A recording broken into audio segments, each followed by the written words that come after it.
Support comes from the St. Louis Public Library Foundation.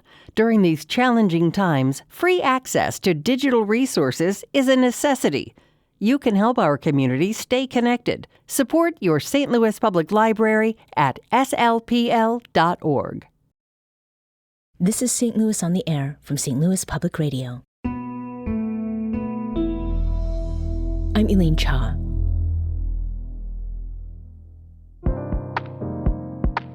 Over the past 2 decades, Gerard Craft has been a leading force in St. Louis's hospitality industry.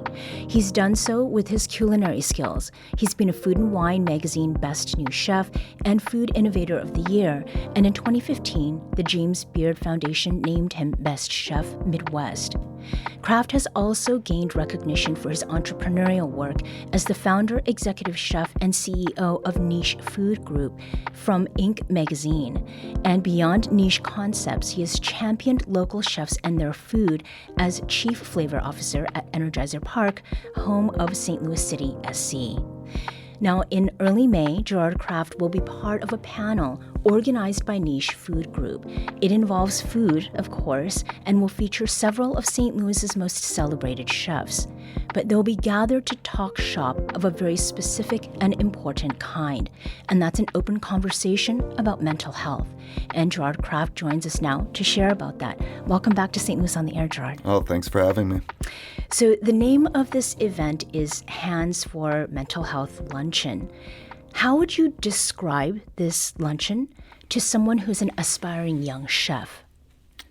So, myself and a few of my good friends and stars of the restaurant community here in St. Louis are going to just have an open discussion about, our journeys in the hospitality industry and how that's been affected by mental health. Mm-hmm. How did this event come together? So, take us back. It's happening on May 4th, but obviously there was some dialogue that happened before. Yeah, so it's Mental Health Awareness Month, May, and we knew we wanted to keep the conversation going. I think over the years I've discussed my journey with mental health disorders and written some articles about it, and so we really just wanted to open up a forum so that we could bring more awareness and just kind of openly discuss these issues. Mm-hmm. Who are these, the we, W-E, we, because who is part of this conversation? Yeah, so we have Nick Bognar, we have Lauren Nalich, and Kevin Nashin. All 3 stars. 2 are headed up to Chicago in a bit, to the James Beard Awards. Kevin Nashin has already won a James Beard Award. So these are top people in the industry who have all kind of had their own experiences. Mm-hmm. And with your own journey, you mentioned the writing that you've done and how open you have been at previous points about the things that you have faced and things that you've struggled with. Who was the first person, Gerard, to broach the topic of mental health with you, particularly in the context of your profession? Yeah, so it was never really talked about, and I was just telling somebody a story about how pretty early on in owning Niche, so I opened Niche when I was 25 years old, and I had a couple of panic attacks in the kitchen, and neither of them were, during stressful times.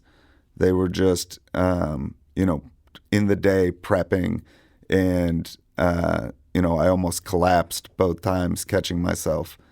And I think eventually I just decided to see a therapist, which I don't know why I hadn't thought of that before, mm-hmm. but went to a couple of therapists and they're like, that's called anxiety. And it just wasn't something that had really been discussed with me before that. Was that anything of a surprise, especially after experiencing what you did and it's being, what you experienced being diagnosed that way?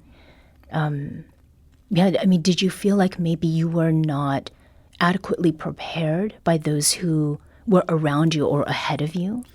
I just don't think the world discusses some of those things much. I had heard of depression, but I had never heard of anxiety, and it was just something that wasn't discussed in kitchens. And I don't know if it was because it was a stigma or what, but it just never seemed to come up. How did that affect the way that you were thinking about growing as a chef and as an entrepreneur? I think that some of those things made it really difficult to keep going. I was very driven, very ambitious, wanted to, do everything that came into my head. And at times it probably should have slowed me down more than it did. But it made certain things really difficult. And, in this business, we're constantly asked, what's next? That's the thing that people ask me the most, what are you doing next? What's new? We don't often feel like we have time to step back and sit down and just relax. If we're somehow relaxed at a certain point, we feel like we're not doing enough. Mm-hmm. The chefs that you have who will be part of the event on May 4th, as you said, these are celebrated people. And each of you share certain things, but what among you is distinct and sort of provides a different perspective on a similar issue? Yeah. So I think all four of us have had different experiences coming up. Lauren started as a food truck and transformed that into a brick and mortar restaurant. Nick Bognar, came out of his parents' restaurant, and probably had to overcome a lot of things, coming out of their shadow. Kevin Nashin took over an existing restaurant that was already highly praised, and I know there was, a huge struggle in, wanting to create his own identity while honoring, the previous identity.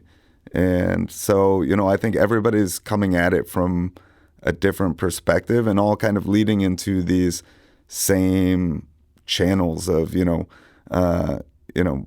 trying to get awards, trying to get good reviews and, trying to stay on top of their game. Mm-hmm. I had welcomed you back to the show when we started, Gerard, and you were on St. Louis on the Air in 2019. And this was after the publication of a very personal essay that you wrote about mental health for Plate magazine. And you were also explaining that that was a topic that you chose. You were invited to write, and that's what you decided to write about. And just last year, you talked with Shannon Weber, who's moderating the panel at this Hands for Mental Health Luncheon, for a Feast magazine piece. And it was in the context of your 2025 semifinalist nomination for another James Beard Foundation Award. This is for Outstanding Restaurateur. And in that piece, there's mention of how that 2019 piece for Plate magazine has a way of sort of coming back around each James Beard Foundation season. But have you noticed, are there things that you've noticed about when and why mental health conversations that are specific to chefs comes up, particularly here in St. Louis? Around that time? Yeah, I mean, and it's not just in St. Louis, chef friends from around the country, when they're struggling with these things, maybe they got nominated for a semifinalist and didn't make the finalist award, or they've been nominated so many times and all of a sudden they weren't nominated. And, I think in this industry, it is really easy for this to become your identity, right? I think that when I look at my career, a lot of it has felt like this is me. My restaurants are me. And, trying to separate yourself as a human being and just a restaurant, can be really difficult in these awards and everything, or just, are you good enough, right? And, I think everybody battles with that in some way. This just happens to be on a very public stage. Mm-hmm. What is it about the hospitality industry that makes these kinds of pressures that you have acknowledged as being present, everywhere? What makes them more acute? Yeah, so when I still remember the first time I encountered a review site, not, a restaurant critic, which was already tough. You were always scared when the review was going to come out when you opened a restaurant or did something new. But I remember it was Sauce Magazine had a little comment section. It was called Sauce Cafe. And I think this was like the precursor in my mind to Yelp. And, somebody with an anonymous name left some review, oftentimes very snarky. And I would read them religiously. My family read them. My dad specifically read them religiously, would call me to ask if I had seen them. Mm-hmm. And that was just one little, website. Then, Yelp came around and TripAdvisor, and now you got Reddit. Now you have Instagram, and, there are so many ways in real time for somebody to judge you, both positive and negative. It works both ways. Mm-hmm. We're talking today with Gerard Craft. He's the founder and executive chef and CEO of Niche Food Group. There will be a May 4th event called Hands for Mental Health Luncheon, and it will be a conversation with several other luminaries, I would say, of the St. Louis food scene, talking about mental health realities that are part of the hospitality industry. You've mentioned these reviews, and to some extent, to a large extent, not only you but the people around you were seeking these, were looking at them. Was there any point at which you decided like you were not going to look at them and they would find their way to you anyway?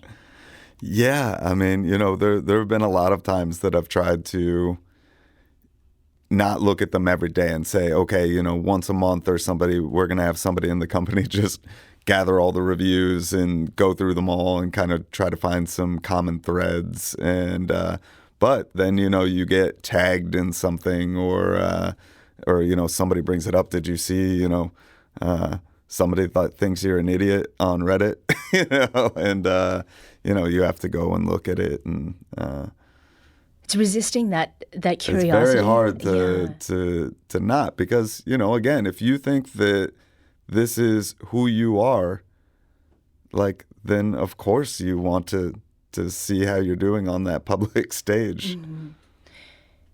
You have a lot of employees. So when we're talking before the show, it's somewhere in the vicinity of 250, probably a little north of that. How has what you have learned over the years about managing your own mental wellness, how has that affected how you approach being a leader of people who are not necessarily in the kitchen, but working for Niche Food Group? Yeah, I think that it's a much calmer environment. Look, the restaurant industry, no matter what you do, is going to be hard, right? This is high pressure work. You have X number of minutes to get food in front of somebody on a table, and you have to do it well. It's going to be hard no matter what. I think in years past, the cultures of the kitchens executed that by being a drill sergeant, right? You're very tough, exacting demands, shouting, expecting endless hours, and expecting somebody to kind of just give their life up to this, and I think that has completely changed. Not just, with our group, We changed that a lot back in 2012 and have continued to do so. But, restaurants all around us.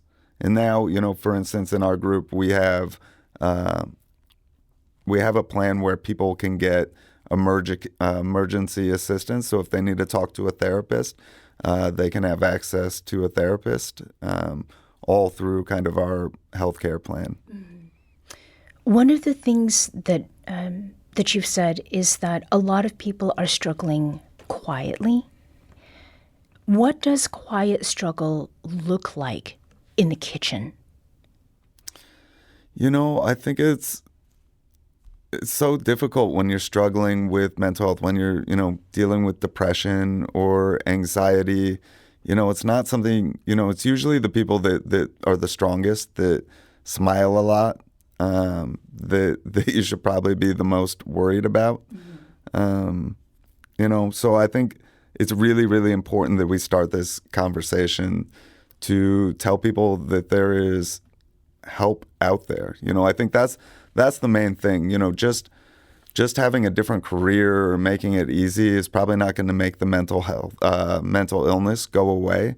But helping people understand that there are resources for them, even though our current healthcare system makes it so difficult to access mental health resources, that there are resources that don't necessarily cost money and that they can access right now, and people that they can talk to about this. Is there an example maybe you can share of how greater awareness of mental health and wellness, how that has translated to someone's just doing better, be it in one of the restaurants that is under niche? It could also be in an anecdote that someone has shared with you who is part of sort of this chef community in St. Louis. Yeah, I mean, I know there are, countless stories of people seeking counseling and finding that relief. And I can tell you myself personally, one day was finally like, hey, I went to our office and I said, hey, I think I need to speak with, one of our people in it's called an EMA. And I did. And I reached out and I went for 7 sessions that were free and covered. And, I don't want to get too deep into the weeds of it, but it definitely, helped me and brought me back down to earth a little bit. Is there anything about St. Louis? It is often described as being a small, big town or big, small town that makes, talking about mental health in an industry that is really regarded as one that's burgeoning. It continues to grow in St. Louis. That makes that hard? I think now more than ever, it's actually easier, right? And I think more bosses out there are willing to hear about it. I hope they are, but I hear a lot more because my peers are talking about it. So there are more resources than ever for people to deal with these things.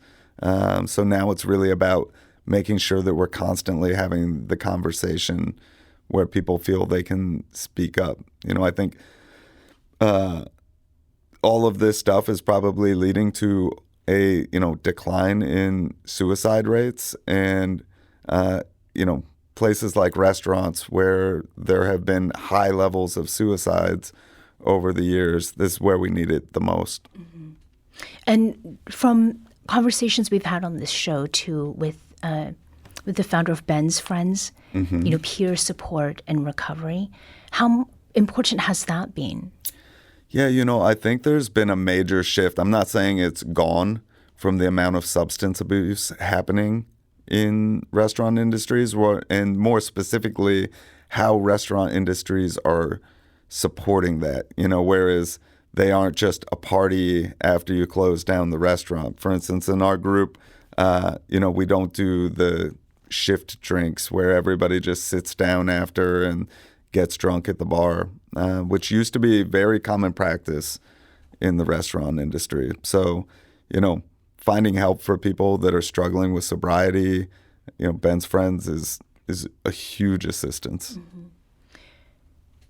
This is not just about an industry. It is about a community.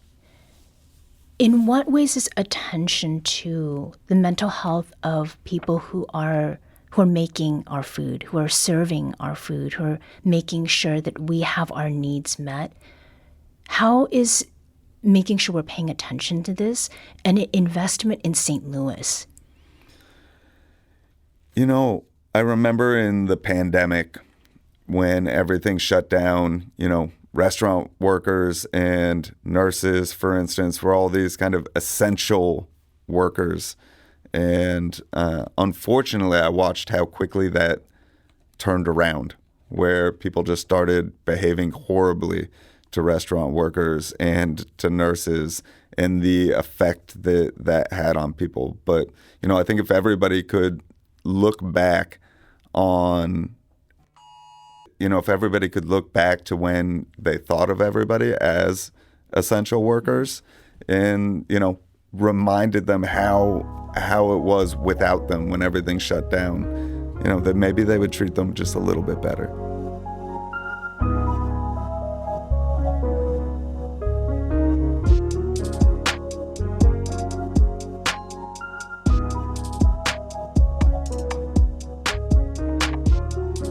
This episode was produced by Elaine Shaw. Our audio engineer is Aaron Dorr. This podcast was mixed and edited by Aaron. Our executive producer is Alex Hoyer. St. Louis on the Air is a production of St. Louis Public Radio. Understanding starts here. Do you find yourself regularly listening to episodes of St. Louis on the Air? Suggest us to a friend you think might enjoy our conversations. And leave us a review and rating on Apple Podcasts on the App Store. It's the simplest way to help people discover our show. Thanks. St. Louis Public Radio is a member-supported service of the University of Missouri St. Louis.